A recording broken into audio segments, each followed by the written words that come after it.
You're here. Welcome to Village Church. We are super excited that you're hanging out today. And real quick, before we jump into the wrapping up of this whole series, I want to be a final reminder. I'm sure Josh will come out and remind you again. But tonight, especially parents with kids, K through 5, this is our last FX of the season. We have such a great time with these family experiences, and it's just a really cool time in here. It's all about the kids and us sharing God with them and Jesus with them. And it's just a cool way for families and kids and all of us to have a shared experience together. And tonight's parking lot party. So get out here. We're going to have a lot of fun. And I promise you, we will get Josh Rouse in that Duncan booth. Okay. So you don't worry about that. You will have your opportunity, Zach Lovingood. I can see it on your face, buddy. I'm going to get you as many softballs as you want. All right. So, hey, but we're super glad that you're hanging out. We've been in a series this whole month, called Helping the Next Gen Win, really helping the next generation win. And from the very beginning of this series, what we've said is this, is that whether you believe it or not, know it or not, all of us have a vested interest in seeing the next generation win, okay? Because at some point, this next generation, they're going to be making decisions not only for our nation and our world, but specifically for you and I in our old age, okay? They're going to be making some of those choices. And if anything, we want to raise up a generation that has the ability to tap into wisdom and truth and hopefully, ultimately, God, our Heavenly Father, for those decisions, those choices, and those things that they do and make on our behalf and others. And we've said this the whole time, is that when the next generation wins, we all win, that it's just good for all of us, that we win as well, right? It's a big deal. So you should want the next generation to win. And parents, grandparents, aunts, uncles, teachers, coaches, a lot of us have an even stronger connection to this whole idea, but we should all want to see the next generation be successful and win. Now, for most of this series, though, when we referred to the next generation, we've been talking about, we defined the next generation the very first week as anyone who's coming behind us. Okay, that can be coming behind us in age or stage or even in a season of life. So no matter if you're ahead, if you're one generation ahead, right, then they're still coming behind you even if they're adults. Or we said even if you're a season ahead in life, if maybe you're married but you've got peers who aren't, then you're a season ahead of them in that stage of life. And so we've said we've all got that responsibility and opportunity to pour back into them. And that's kind of how we've defined the next generation. We've not just said that it's our younger students and children, but this morning for the wrap up on this and where we're going today, we are specifically going to talk about that next generation, that last generation that's coming along behind us from birth to about 18, 19 years old, that old generation, and what it looks like for us to be and lean into our responsibility to helping them win. And because this is one of those things that we try to be really intentional about here at Village. Sorry, Josh had that thing lowered down. It's shorter people. What can you do, right? But this is one of those things that we try to be really intentional about here at Village, investing in and pouring into and reaching the next generation for Jesus. It's one of our main goals and main missions, and we spend a lot of time, we spend a lot of money, we spend a lot of prayer, we spend a lot on the next generation that's coming up. And you can basically boil down our mission kind of into a nutshell, a lot like this. It's kind of three things, is that we want to be a gathering of people, a church, right? A group of people who, one, love Jesus, okay? That's what we're trying to do. We want to be people a church that loves Jesus. We want to be a church that loves like Jesus, okay? We're going to do our best to love like Jesus. And then we want to be a gathering of people, a group of people who reaches the next generation for Jesus. That's what we want to be about here. Because we feel like if we're not about those things, then we've missed the whole mark of being a church after the heart of God as he lays it out through his son Jesus in the New Testament. We believe that these are critical pieces of that. A church that loves Jesus, loves like Jesus, and wants to reach the next generation for Jesus. So that's a big, huge part of our mission. When we say we're trying to lead people into a growing relationship with Jesus Christ, we're talking specifically, a huge priority in that is the next generation. Okay, that's our mission. And don't get me wrong, there's lots of great missions in the world. In fact, I heard recently about an individual who is on a mission, all right, they are on a mission to make the greatest chocolate chip cookie in the world.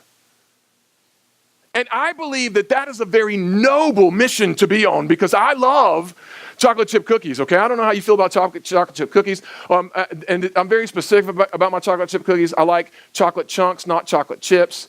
I like not hard chocolate chip cookies, but barely baked chocolate. Right? I don't need cookie dough, but I don't need cookie done either, right? I need cookie right in the middle somewhere, right? So I believe that's a super noble cause. But if you were to ask me, where does making the greatest chocolate chip cookie rank next to the mission of investing in helping and reaching the next generation for Jesus, right? I would tell you that there are just some things in life that are objectively, measurably better missions to be on. And I'm all about the chocolate chip cookie, but this is one of those things that I think is just better. There's some desires, missions, and purposes in life that are intrinsically better than others, right?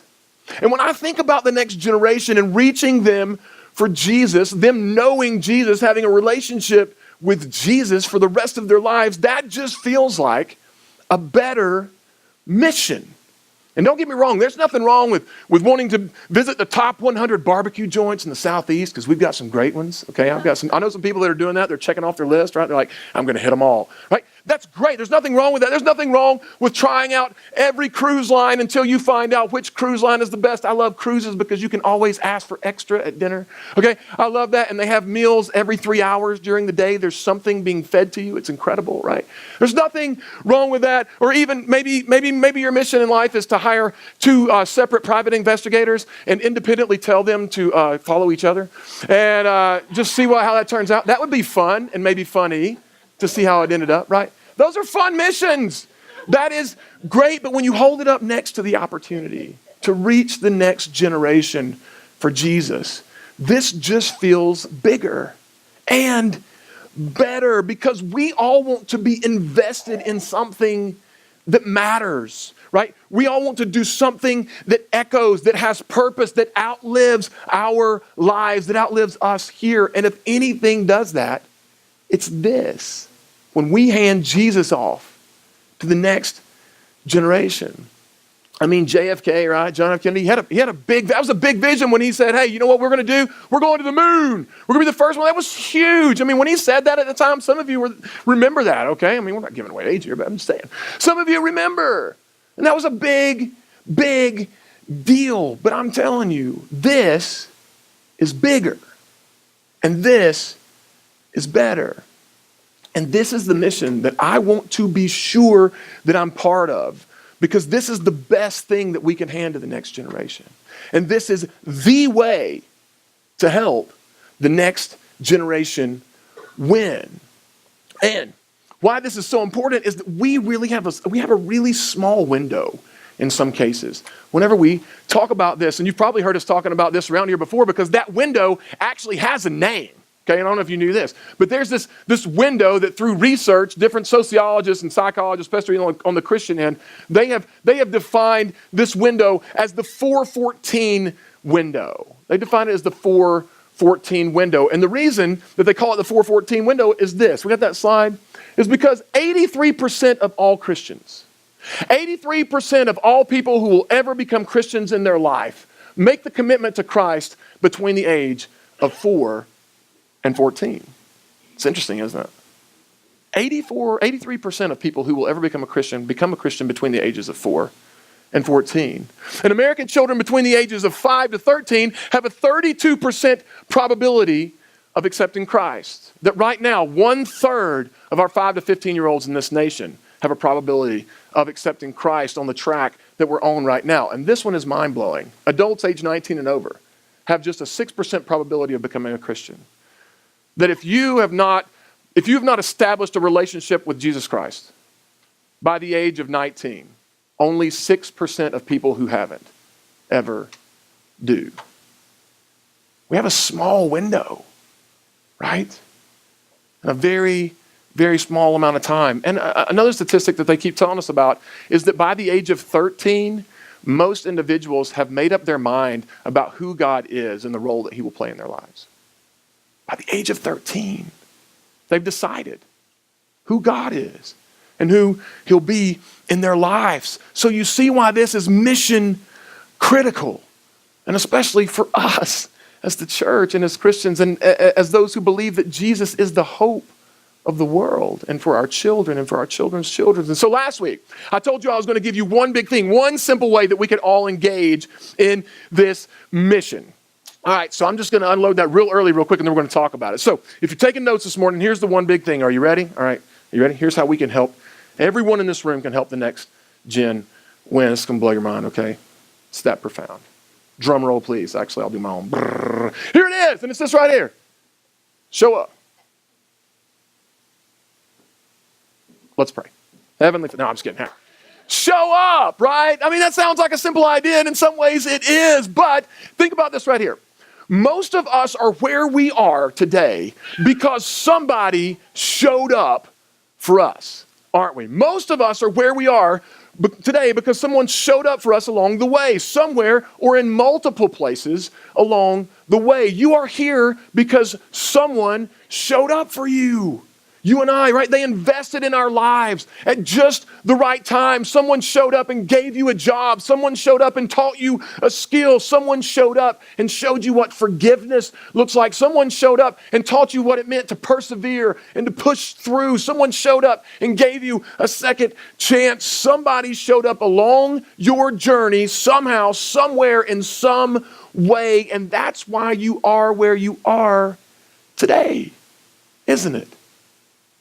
That somebody showed up in our lives. And for some of you right now, that if we gave you a second, and I'm going to, that a name or a face or multiple names and multiple faces would begin to pop into our minds, right? And so I want you to do that just for a second. Who are the people who showed up for you? I want you to grab that and just hang on to it. It can be parents, grandparents, aunts, uncles, coaches, teachers, neighbors, friends. But just get you a name and a face in your mind. And then here's what I want you to do. And when I say go, I just want you to turn to somebody next to you. And I just want you to tell them who that was. Just give them their name and tell them what they did. Maybe they were a teacher, coach, parent, whatever. But I want you to get a name, okay? And then and when I say go, tell the person, somebody around you, who it was and what their role was. All right, you ready? 3, 2, 1, go.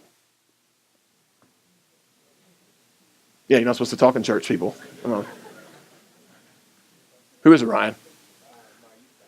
What was his name? Dennis Turner. Dennis Turner. Okay, cool. I'm going to give you my name, right? And it's a lady. Blake, I think I have her picture. This is a lady named Christine Crisp right here. It's Christine Crisp. Man, one of the sweetest ladies in the whole world. Christine was my Sunday school teacher when I was 4 and 5 and 6, 7, 8. They sent me back at 12, 13, and 15. Okay, I'm just kidding. No, Christine Crisp it just felt like she was there all of the time. And Christine would be there, and she would always give us vanilla wafers. For those of you who had Christine Crisp in Sunday school or otherwise, she always came with a box or 7 of vanilla wafers. And she always had crayons, and she taught us about Jesus, right? Christine Crisp was one of those people in my life, and I've got dozens. I could give you tons and tons of names, but she was one of those people that if you were to say, aren't you glad she showed up for you? I would say, oh man, you have no idea. Right? Because she wasn't just a Sunday school teacher, she was an advocate. Right? She was the one, and I'll just say I had a rambunctious childhood. Let's just call it that, right? But she was the one, and people would sometimes kind of jab fun at it, and they would be like, oh, there's Andrew. Somebody make sure the fire department's on standby, okay? Right? Okay, is he here tonight? But here's what I loved. She would step into even those moments, and she would pull me in close, and she would say, now you stop that. Now you stop that. This boy's going to be something someday. And I come to find out later, she would always turn and go, Jesus, help him be somebody, right? But to my face, she believed in me, right? She was there. She showed up for me time and time and time again. She was someone who showed up, and everybody needs somebody to show up for us, but especially, right, when we start talking about this window that's fading, especially this generation of students and kids, they need somebody to show up. And the closer that they get to adulthood, right, the more as parents we are going to wish and hope, and even they later on will be so glad that someone moved in and stepped in and showed up on their behalf in some way, because the closer they get to the end of that window, the more difficult life seems to become for them. And the enemy knows how close he is to having shut down their futures, that I think he just really pours it on heavy. And here's some of the statistics to back that up. That teens this past year, 3.2 million teens this past year were bullied in the United States. Now hear me, this is a big topic of tension right here, because I'm not talking about somebody was mean to them. Okay, because I tell my kids, man, I hope some people are mean to you so you learn how to deal with mean people because the world's full of them. All right? And most of them are just all mouth. All right? So I'm not worried about people being mean to my kids. I want them to have to deal with some of that adversity because I believe that shapes you. But there's a difference in somebody being mean and somebody verbally or physically abusing you. And 3.2 million of our teenagers fell into that category last year. And that's difficult. 1.2 million of our teenagers this past year dropped out of school. And we know how valuable education is, but 1.2 million of our teenagers dropped out of school. That's a student every 26 seconds or 7,000 a day gave up on their education and their future because of the circumstances surrounding them. 30% have felt hopeless enough about their future to quit extracurricular activities and disengage from outside communities. 90% of adult addicts, people who admit to being addicted to some substance, alcohol, or drugs or other substance, 90% of them have told us that they began experimenting with whatever substance that was before the age of 18. It happened in the window, right? And tragically, the leading cause of death for people ages 15 to 24 is suicide. It's in our window, right? And it's closing fast.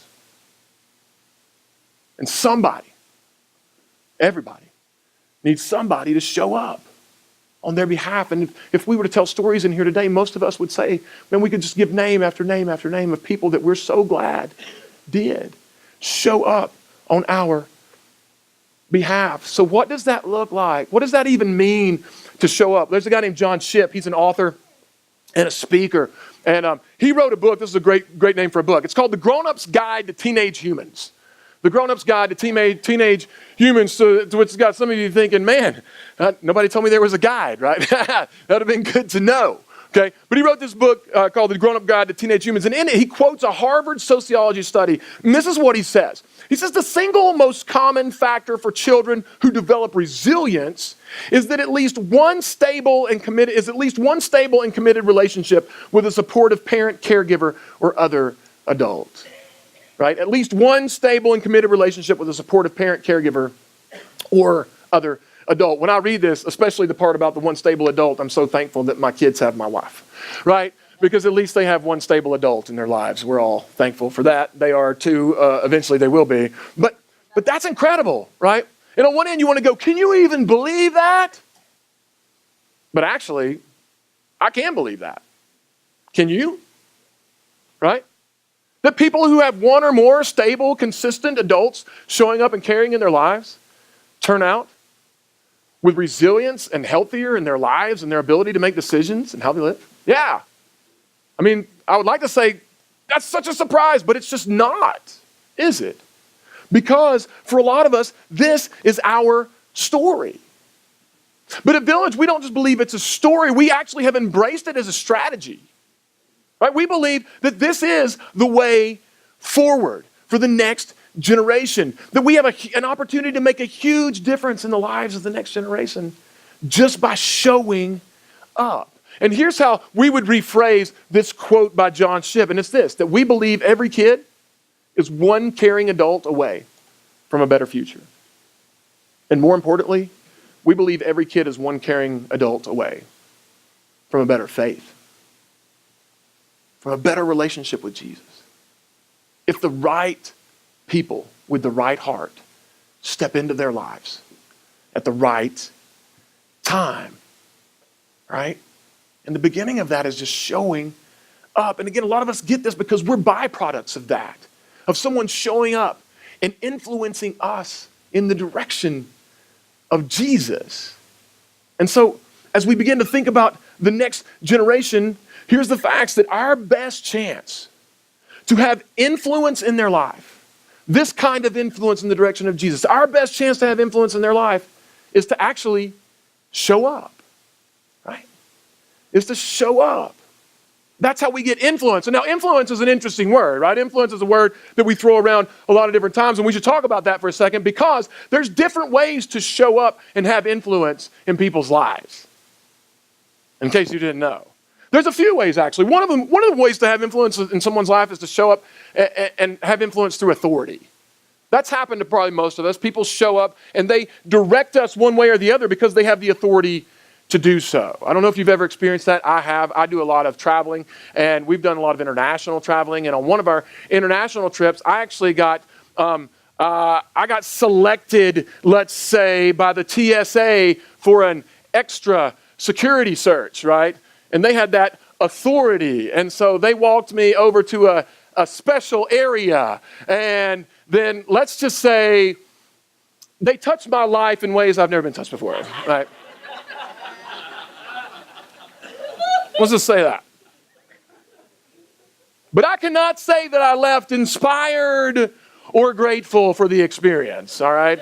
I don't know that dude was grateful either, okay? I don't know that he enjoyed it any more than I did. But that was authority, and it influenced me in a direction. He was able to do that because he had authority. And so authority can be that, for good sometimes or for bad, but that's one form of influencing people. Another kind of influence comes from showing up and leveraging power. Some people, sometimes you can show up and just you're just stronger. Power, I'm just stronger than you and I can move you. We see this a lot, and we actually get to leverage this as parents a lot, right? When you tell your 3-year-old, all right, it's time for you to go sit on the timeout stool. You need to go over there. And your 3-year-old looks at you and says, no. Or you say, no, you need to go over there. And they say, no. You say, no, you really need to. You say, what? No, never mind this. And you walk over and you physically pick them up and you put them on the timeout stool, right? You've leveraged power is what you've done. You're bigger, you're stronger, and you have influenced them in the direction that you wanted them to go. Okay? Now, and that's what we have to do as parents sometimes, and we leverage that, but there comes a day that runs out, right? Because there's nobody lifting up Will Brown and moving him anywhere now. Seems Will lately, right? It's fascinating to me when we go to restaurants and people look. Me and Will went out the other day, and it was just him and I after a ball game. We stopped at a restaurant, and the waitress came over and she said, "Do y'all need a kids menu?" And I'm like, "Seriously?" So this kid hadn't eaten off a kids menu since he was 2. Are you kidding me? A kids menu? Come on, right? So the power eventually runs out. That kind of influence, right? And another kind of influence sometimes we have is the influence of success, that we've been successful in an area of our life or in a job or an occupation or some professional, we have some professional expertise. And because of that, people want to hear from us. And that's true, some people do, but others don't. I mean, I've been doing some type of ministry, especially with students and parenting, parents and families for over 20 years now, okay? And that's involved a whole lot of counseling and sitting down and hearing stories and sharing stories and trying to offer, biblical advice and counsel. And man, lots of people, I've been asked to come speak with other families outside of even the groups I was with. I've been asked to speak to youth ministers, groups of youth ministers about how we did that type of counseling inside of our ministry and what we try to do. And so sometimes you're looked to for influence because of your success. Now, fast forward. I have a 14-year-old son right now, and sometimes when I sit down and try to share with him about all this experience that we've gained over the last couple of decades, a lot of times about life or about dating and relationships, about maturity, growing into manhood, right, here's what I get. I get the 14-year-old eye roll and sigh, and then I get this, Dad, is that stuff you did in the 90s? I'm like, more like 80s, but yes, it's stuff we did in the 90s, yes, it is, right? And I'm like, do you know that people have asked me to come and expertly speak on these things? Right? And he's like, I don't know that that's right. He said, is that right? I don't know that it is, right? And at some point, even at your success, you may be successful and it will be appreciated, right? And while you have that influence in some areas, you may not have it, especially with teenagers. They don't seem to check our credentials. Parents, do they? Right? So what are we talking about with influence, right? Well, what we're talking about is a different kind of influence. And it's the kind of influence that's earned through trust and connecting to people in a way that they know how much you really care about them. You know, it's old cliche, but it's true, right? People don't care how much you know until they know how much you care. Have you heard that? But that's true, isn't it?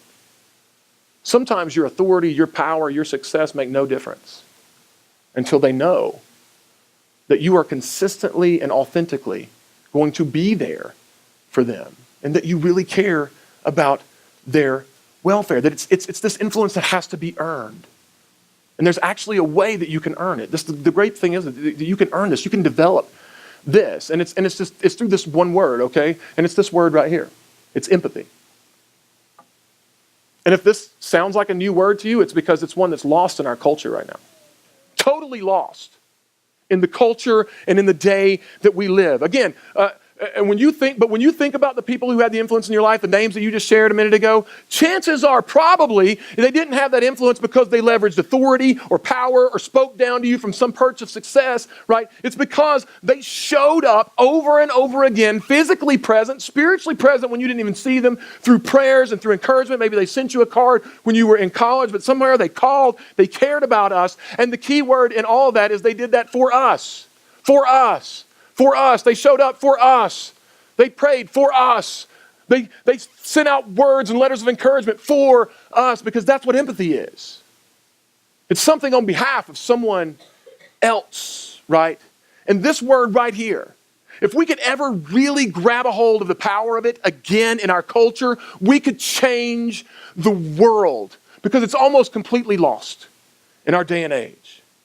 The lack of this word right here, the lack of this behavior and this idea is one of the root causes of all of the political tension in our country, all of the racial tension in our country, even the struggle between some families with parents and children. The reason those relationships separate is because there is a complete and total lack of this idea.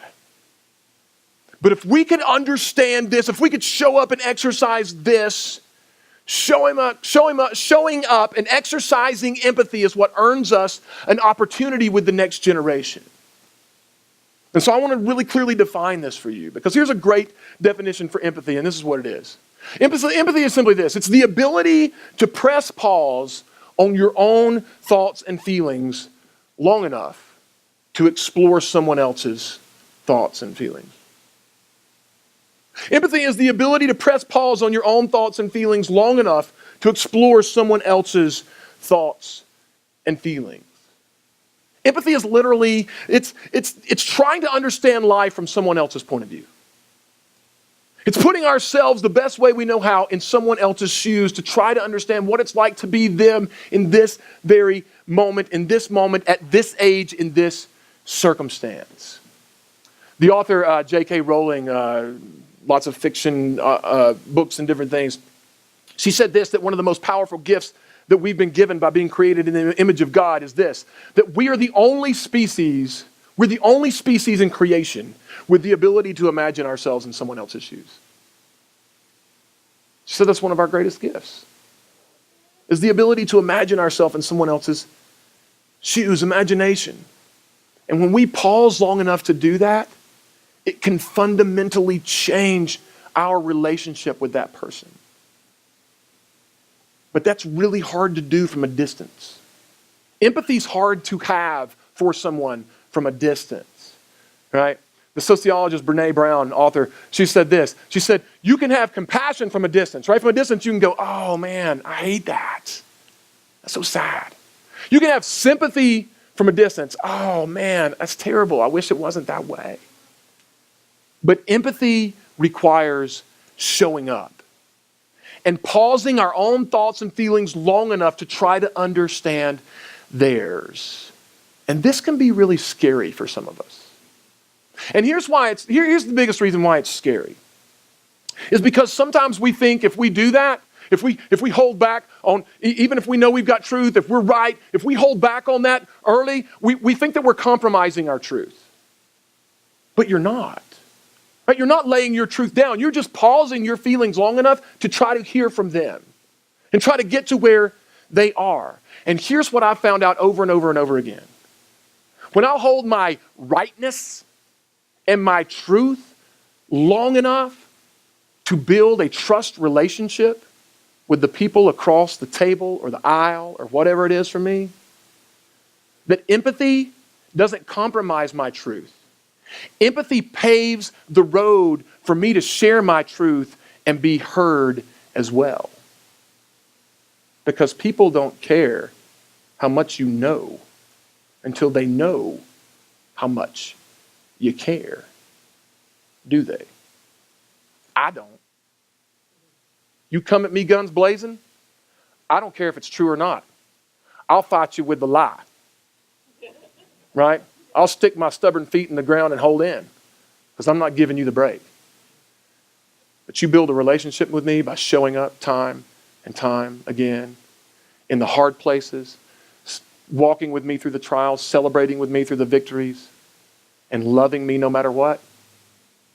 And then one day I end up in a place that's compromising what I say I want for my future, and you come to me to speak into that, guess what? I may not like to hear it, but I'll hear it.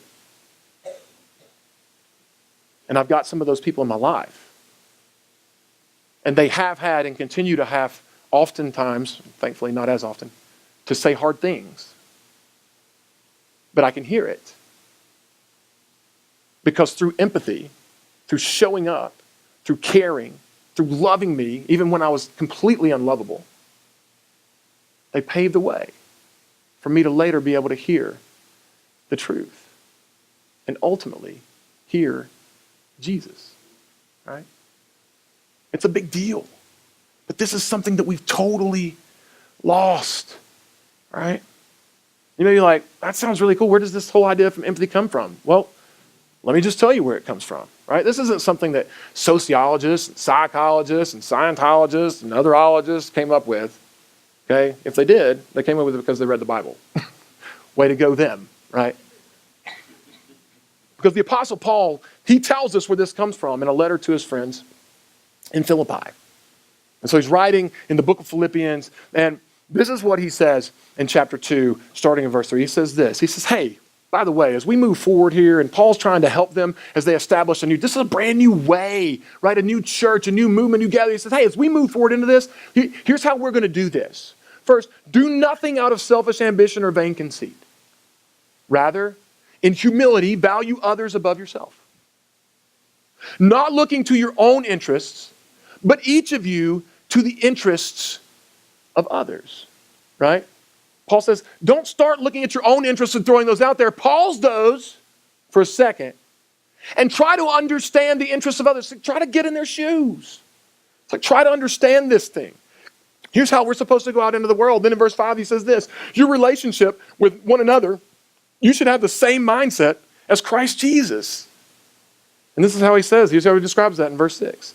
Who being in very nature God, did not consider equality with God something to be used to his advantage. In other words, Jesus decided not to, of all people in the world who could leverage power, authority, success to influence us and move us where he wanted us to go, he decided against all of those, right? He said, I'm equal to God, but I'm not going to leverage that on you because you can't handle that. It would destroy you, right? There's no way you can handle that. But look what he does. Rather, he made himself nothing by taking on the nature of a servant and being made in human likeness. Right? That right there at the end. Being made in human likeness, that's empathy. Right? He stepped into us, literally put our shoes on, became like us. He could have felt sorry for us and just snapped his fingers and fixed all of us, made us better people, but he went further than that. And here's how the writer of Hebrews describes what it is in Hebrews chapter 4. He says this, he said, we don't have a high priest who is unable to empathize. There's our word, right? We don't have a high priest who's unable to empathize with our weaknesses, but we have one who's been tempted in every way because he became just like us. Just as we are, and yet he did not sin. He showed up and literally put himself in our shoes, and because of that, look what we can do now. Check out this next verse.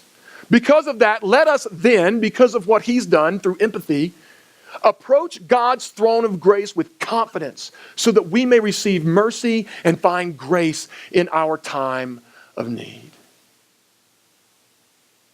Because of what Jesus did, you know what he set the church up to be? Because of what Jesus did through his example of empathy, he set the church up to be the safest place on earth, especially for hurting, broken, busted people who are imperfect and often find themselves in need of mercy and grace. Right? And when we get this right, we get to do the same thing.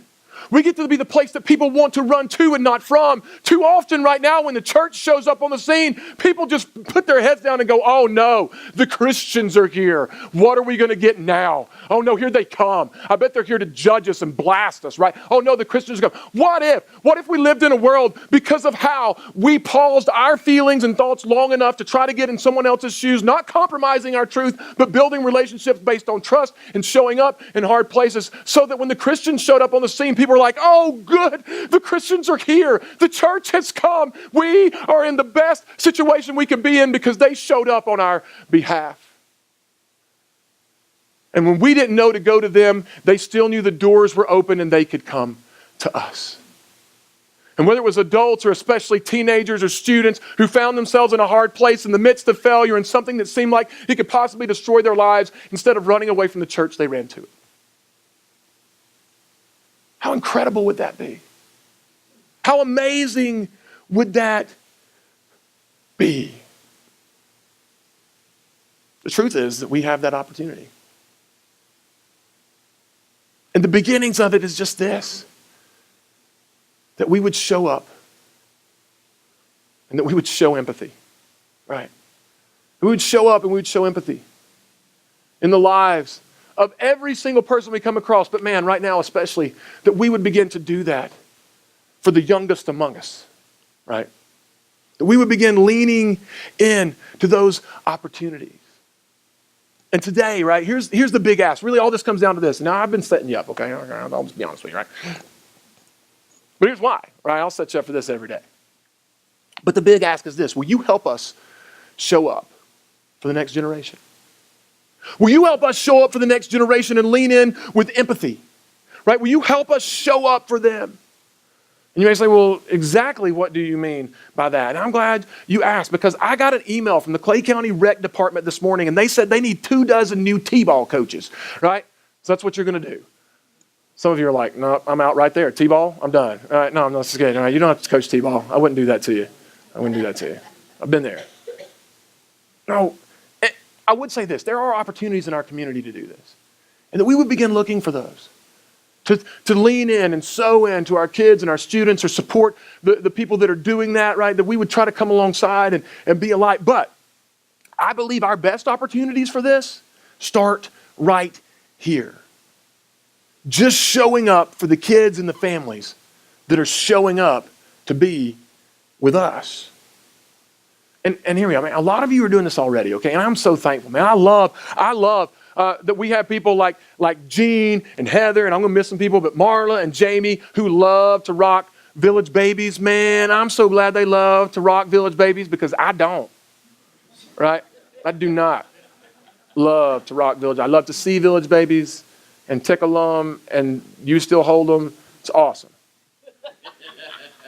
But I love that we have people who love them because every baby needs to feel that. I love that Ellie comes home and talks about Miss Misty and Mr. Brian, right? Small group leaders upstairs, people that are pouring into their lives. And my goodness, Misty, one of our small group leaders, and several of them do this. But we have people that are leading kids on weekends who are teachers. They've taught kids all week, right? And they're showing back up here on weekends, and they're investing back in our kids. That's unbelievable to me and amazing. I do love that we have people like Mr. Brian, who looks like a modern day Viking upstairs. You haven't seen Brian, right? You need to meet Brian Luther if you haven't met him, right?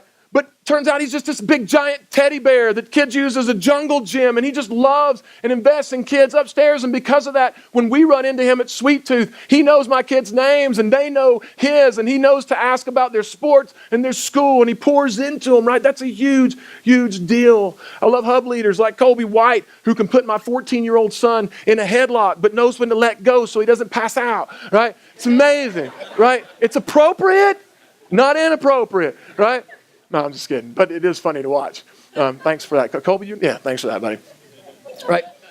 But it makes a difference, right, to have those people that can wrestle around and that can sit and listen. As a parent, I'm so grateful that there's people who knows my kids' names and they can run to when they don't feel like they can run to mom and dad, who share our values, and we pour into them and invest them, right? But today the big deal is this, is that, right, I could literally name 100 more people, dozens more people, and you all do some incredible things, but we're looking for even more people to join us on this mission. And we want more because we keep having more families and kids show up. And I don't have a study for this, but I've seen it play out over and over. And here's what I believe, is that the earlier we start investing in our kids, the more it pays out later, right? Because that's how investing works, isn't it?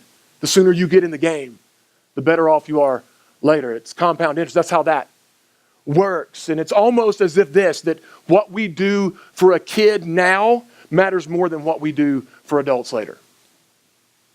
And that's no knock on adults, because we're going all in with adults too. We're doing everything that we know to do. But the earlier we can start, the more difference it makes, doesn't it? Every time. And because of what's at stake, we're going all in on the next gen. We're doing it. And here, just kind of as we wrap up today, I want to give you 3 things to pray about and think about. There's 3 ways that you can help us show up. Man, I'm just going to throw them out there, okay? And here they are. And the first one is this, is that you would show up through prayer. That you would show up on your knees every single day as a village in prayer on behalf of our students and our families and our kids. That we would get on our knees in front of a holy God and we would say, God, I don't even know all their names. God, protect our kids today. God, move in places that we can't, do things that we can't do, be with them when we can't be there. But that we would show up through prayer, and every single one of us can do that, right? Here's another way that some of us can show up, and that's just this, it's show up through giving. Okay, about 2.5 years ago, we sat up here with this same burden as we began to grow, and we asked you, we said, hey, will you show up with us in a giving way? Will you reinvestigate that? Will you go back and look, not because that we want money. Actually, you guys have given, and you're some of the most generous people I know, but we felt God calling us to the next step with our family ministry, to invest in kids and families. And 6 months, about a year later, we were able to hire our first family ministry director who only focuses on birth through 5th graders. That's all Hillary Bond does.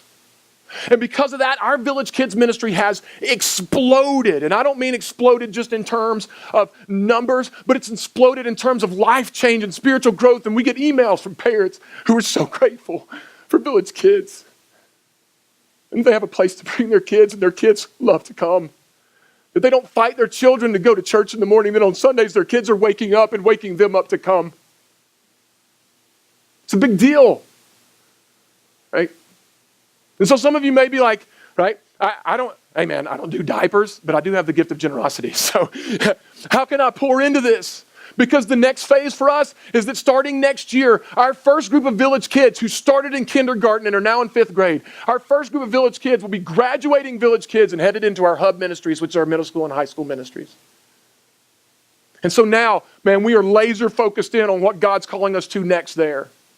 But it's going to require hands on deck, and it's going to require finances to do what we feel like God needs us to do. And I would ask you to pray about showing up in that way. What does that look like for all of us? To do that in that way for our kids and for what's at stake. It's a big deal, right? So we're going to chase God in that, and we're not going to apologize for that. We're going to go after it. But show up through prayer, show up through giving, and then the last one is show up through serving. And again, so many of you are doing this. And you may be like, man, kids, again, I don't know, right? So let me just make a blanket right here. We want you to serve anywhere. We want you to be a part of a team because we believe that's integral in your spiritual growth. One of the ways God grows you spiritually is by when we give ourselves up serving others. We believe that's part of the deal. All right? And so if kids not your deal, man, we got places we want to plug you in, but especially with our kids. Because when we get with them earlier, we believe it makes a difference later. So we want to invest in them and pour into them. And if you're like, well, I'm not an upfront person, then we have behind the scenes stuff. We have people that come during the week and prepare these lessons. Our kids, we're not babysitting kids upstairs. We're investing in them and pouring into their lives, right? And our volunteers are killing it. But because they are, more people want to bring their kids. And so we have more opportunities. And so we need more hands and hearts that want to help the next gen win. And we need people to help us show up and show empathy. Lean in with these kids. Push pause long enough to say, we might not have much in common, but I am going to lean in with you. Let me tell you somebody that had 0 in common with me for most of my life. It was my person that I put up earlier, Miss Christine, right? We had nothing in common. And the older I got, the less we had in common, right? She wasn't a huge sports fan. She didn't keep up with those things except through her grandkids, right? That's the only reason she knew what was going on with some of those things. But you know what she did? Week after week after week after week after week after week. And she showed up. And for the rest of my life, decades later, for the rest of her life, every time I saw her, I was excited, right, to see her. Not because she had anything else to offer me except the love and the example of Jesus that she had poured into me. And I would see her in the grocery store and she would say, no, hey, get over here and hug me. You're one of mine, right? And you know what? She meant it. Because she wasn't just checking boxes and going through the motions. She gave herself to all of us kids. And she primarily did it through just showing up. And I want us to pray about that and lean into that, because here's what we believe.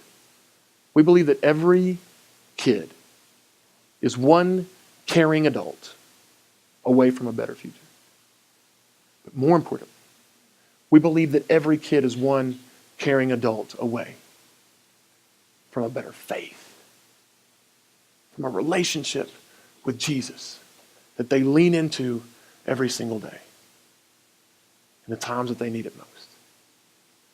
So this is our hope. This is our prayer. This is our challenge. This is our ask, is that we would be people who every single day begin to try to find ways to show up for the next generation.